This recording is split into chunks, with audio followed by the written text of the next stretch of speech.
कहानी की शुरुआत में हम ईडन नाम के एक लड़के को देखते हैं जो अपने अपार्टमेंट में सो रहा होता है। तभी उसकी आंख एक अजीब सी आवाज से खुलती है, जिसे सुनकर ईडन बहुत ज्यादा घबरा जाता है और वो सीधा जाकर दरवाजे में बने एक छोटे से होल से बाहर देखने लगता है, लेकिन बाहर कोई भी नहीं होता।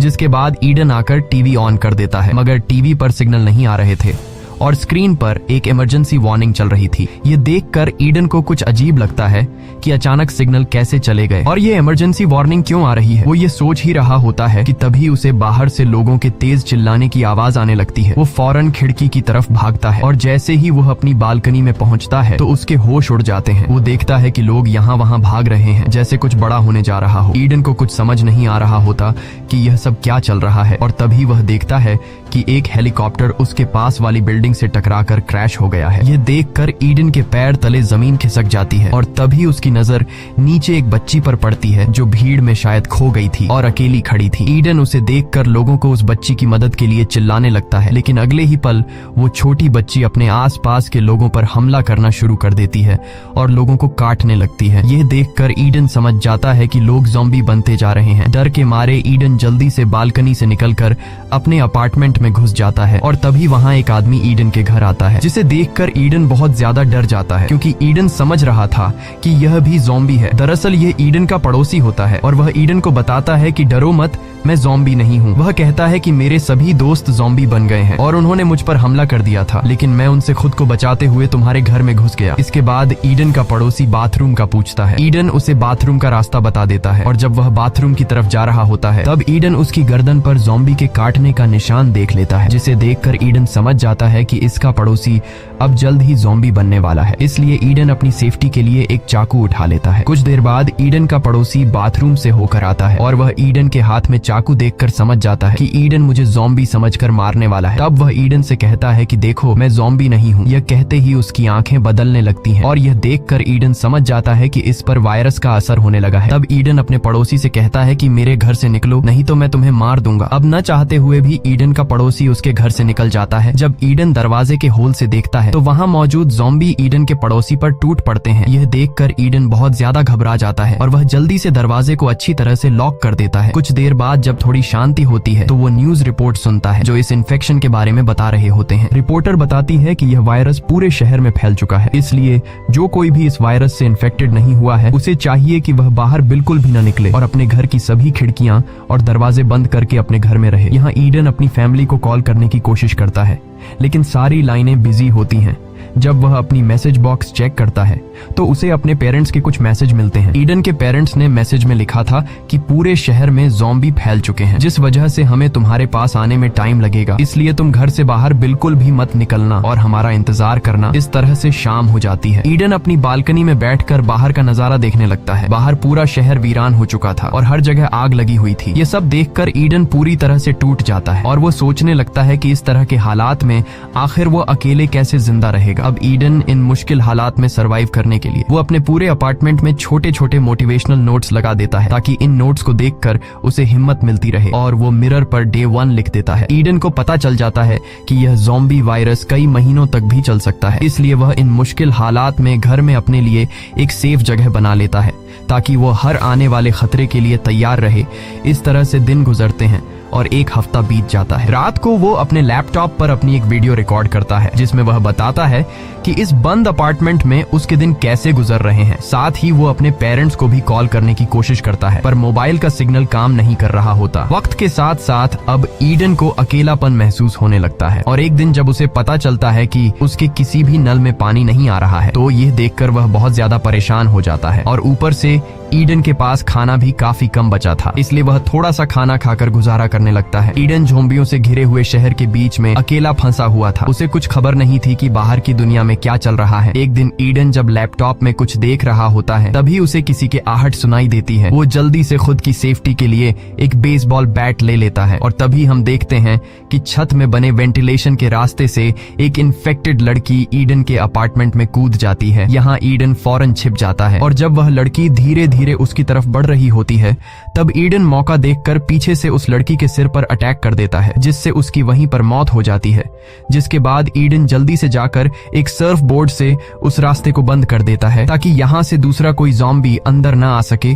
इस तरह से दिन गुजरते हैं और ईडन जैसे तैसे करके जिंदा रहने की जंग लड़ रहा होता है। एक दिन जब वह अपनी एक और रिकॉर्डिंग कर रहा होता है, उसे अपने फोन की घंटी सुनाई देती है। वो जल्दी से फोन उठा लेता है और देखता है कि उसकी माँ का एक वॉइस मैसेज आया है। उसकी माँ बताती है कि हम लोग शहर के काफी करीब आ चुके हैं और कुछ ही घंटों में तुम्हारे पास पहुंचने वाले हैं। इससे पहले कि ईडन की माँ अपनी बात पूरी कर पाती, तभी उन्हें कुछ इन्फेक्टेड लोग घेर लेते हैं। ईडन वॉइस मैसेज के आखिरी कुछ सेकंड्स में अपने माँ बाप की चीखें सुनता है और फिर मैसेज बंद हो जाता है। ये सब सुनकर ईडन समझ जाता है कि उसके पेरेंट्स अब मर चुके हैं। ईडन बहुत ज्यादा रोने लगता है क्योंकि अब उसके पास जीने की कोई वजह नहीं थी। वह एक बेसबॉल बैट उठाकर यहाँ से भागने का प्लान बनाता है। घर से बाहर निकलते ही उसे ढेर सारे इन्फेक्टेड लोग दिखाई देते हैं। तभी उसकी नजर अपने पड़ोसी पर पड़ती है जो अभी तक जिंदा था, लेकिन वह बुरी तरह से घायल था, जिस वजह से वह ईडन पर हमला नहीं कर सकता था। इसके बाद ईडन बिल्डिंग से बाहर निकलने का कोई रास्ता ढूंढने की कोशिश करता है, लेकिन उसे कोई रास्ता नहीं मिलता क्योंकि हर एक जगह ज़ॉम्बी खड़े थे, जिसे देखकर ईडन समझ जाता है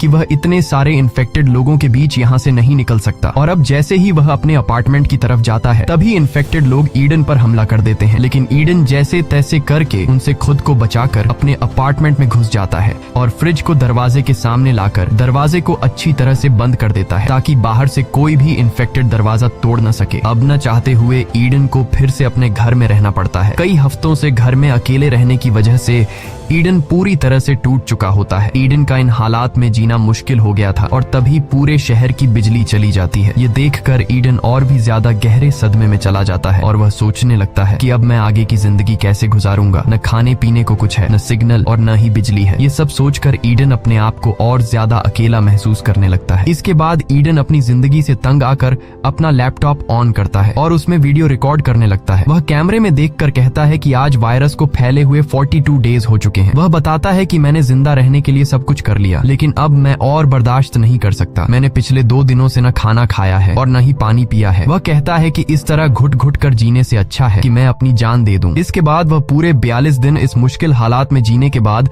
सब कुछ खत्म करने का फैसला करता है और जैसे ही वह खुद को लटकाने वाला होता है, तभी उसकी नजर सामने एक बिल्डिंग पर जाती है जहां उसे एक लड़की दिखाई देती है। इतने दिनों बाद लड़की को देखकर ईडन एकदम शॉक रह जाता है और ईडन को जीने की एक नई उम्मीद मिल जाती है। पर तभी उसका पांव चेयर से स्लिप हो जाता है और वो तड़पने लगता है। लकीली रस्सी टूट जाती है और ईडन की जान बच जाती है। उसके बाद ईडन फौरन खिड़की के पास जाकर उस लड़की को गौर से देखने लगता है। एक जिंदा लड़की को देखकर उसे अपनी आंखों पर यकीन नहीं हो रहा था, क्योंकि वह पिछले 42 दिनों बाद किसी इंसान को देख रहा था। तभी वो लड़की भी ईडन को देख लेती है, लेकिन वो लड़की जल्दी से विंडो का पर्दा बंद कर देती है क्योंकि वो उसे ज़ॉम्बी समझने लगी। अगले दिन ईडन खिड़की के पास जाता है जहां वह उस लड़की को फिर से देखता है। अब इससे पहले कि वह लड़की फिर से ईडन को ज़ॉम्बी समझकर छिप जाती, ईडन जल्दी से एक पेपर पर हाई लिखकर उसकी तरफ हाथ हिलाता है। ये देखकर वो लड़की समझ जाती है कि ईडन कोई ज़ॉम्बी नहीं बल्कि इंसान है और वो लड़की ये देखकर काफी खुश हो जाती है। उसके बाद ईडन एक पेपर के जरिए उस लड़की को अपना नाम बताता है। ये देखकर वो लड़की भी अपना नाम एवा बता देती है। एवा ईडन से पूछती है कि क्या तुम्हारे पास खाने पीने को कुछ है। तब ईडन उसे बताता है कि मेरे पास खाने को तो कुछ नहीं है, लेकिन पीने के लिए ढेर सारा पानी है। उसके बाद एवा देखती है कि उसके घर के दरवाजे के पास ज़ॉम्बी आ चुके हैं, जिस वजह से ईवा पर्दा बंद करके जाने लगती है। लेकिन जाने से पहले ईडन पेपर पर लिखकर ईवा से पूछता है कि क्या कल भी हम इस तरह से बात कर सकते हैं,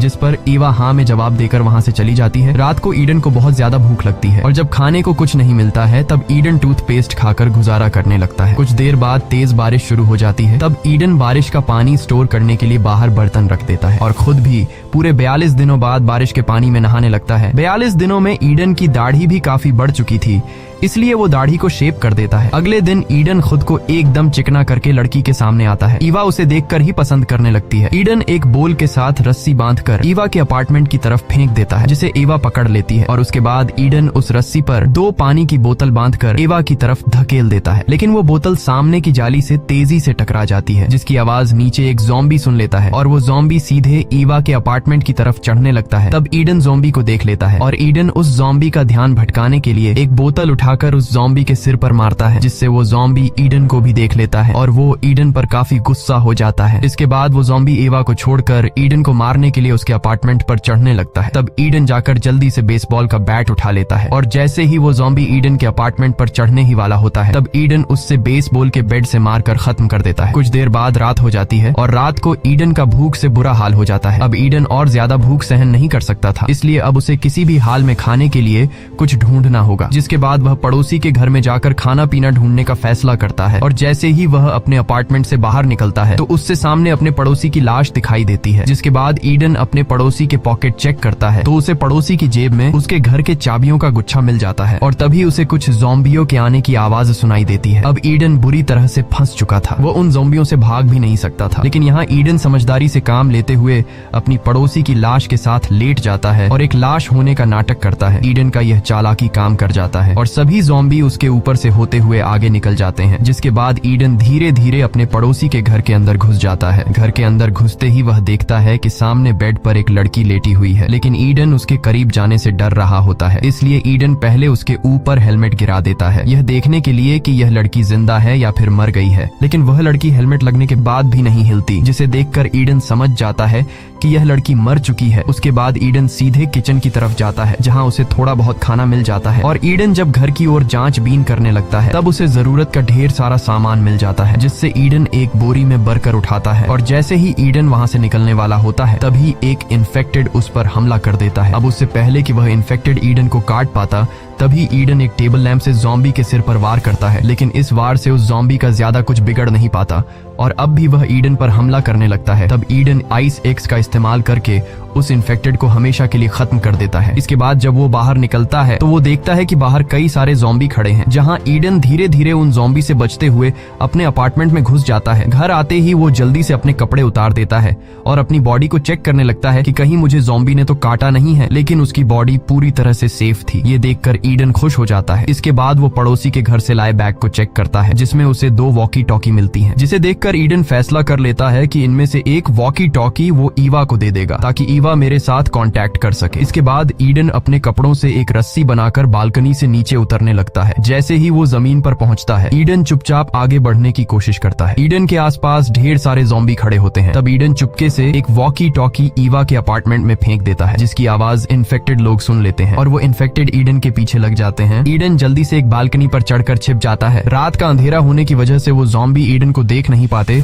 और वहां से जाने लगते हैं। इसके बाद ईडन वापस अपने अपार्टमेंट में आ जाता है। अगले दिन ईवा वॉकी टॉकी पर ईडन से बात करने लगती है। ईडन अपने वॉकी टॉकी पर ईवा की आवाज सुनकर काफी खुश हो जाता है। इसके बाद ईडन ईवा से कहता है कि मैंने पिछले 3 दिनों से कुछ भी नहीं खाया है और भूख से मेरा बुरा हाल हो रहा है। तब ईवा भी उसे कहती है कि मैं भी पिछले 2 दिनों से भूखी हूँ। इसके बाद ये दोनों ढेर सारी बातें करते हैं और बातें करते करते रात हो जाती है। जिसके बाद ईवा कहती है कि रात हो गई है और मैं सोने जा रही हूँ। यह कहकर वो ईडन से कॉन्टैक्ट कट कर लेती है। अब यहाँ ईडन से भूख बर्दाश्त नहीं हो रही थी, इसलिए वो खाना ढूंढने के लिए इस बिल्डिंग को एक्सप्लोर करने का फैसला करता है। वो अपने बाथरूम के वेंटिलेशन का रास्ता खोलता है और वेंटिलेशन के रास्ते से घुसकर पड़ोसी के घर में जाने लगता है। आगे बढ़ते हुए उसे एक इन्फेक्टेड की लाश मिलती है, जो शायद ऑक्सीजन की कमी से मर गया था। उसे देखकर ईडन पूरी तरह से डर जाता है, लेकिन फिर वो किसी तरह हिम्मत जुटाकर आगे बढ़ते हुए अपने पड़ोसी के बाथरूम तक पहुंच जाता है। लेकिन जैसे ही वो जमीन पर उतरता है तो उसे खून का एक लंबा निशान दिखाई देता है। उसी निशान को फॉलो करते हुए जब वह सामने लगे पर्दे हटाता है तो वहाँ पर कोई भी नहीं होता। अब ईडन धीरे धीरे आगे बढ़ते हुए पूरे घर की जांच पड़ताल करने लगता है और जब वह किचन पहुँचता है तो वहाँ उसे खाने का काफी सारा सामान मिल जाता है। इसके बाद ईडन एवा से कांटेक्ट करके उसे बताता है कि मुझे ढेर सारा खाना मिला है। यह सुनकर एवा गुस्सा हो जाती है और वो ईडन से कहती है कि तुम मुझसे बिना पूछे इस घर में कैसे चले गए, वहाँ तुम्हारी जान को खतरा हो सकता है। ईडन उससे कहता है कि तुम मेरी टेंशन मत लो, यहाँ कोई भी नहीं है। जिसके बाद एवा ईडन से कहती है कि मैं भी तुम्हारे पास आना चाहती हूँ, लेकिन ईडन उसे समझाता है कि अभी तुम मेरे पास मत आओ, इस तरह तुम खतरे में पड़ सकती हो। मैं जब इस घर से निकलूंगा तब मैं तुम्हें सेफली अपने घर में ले आऊंगा। तब एवा मान जाती है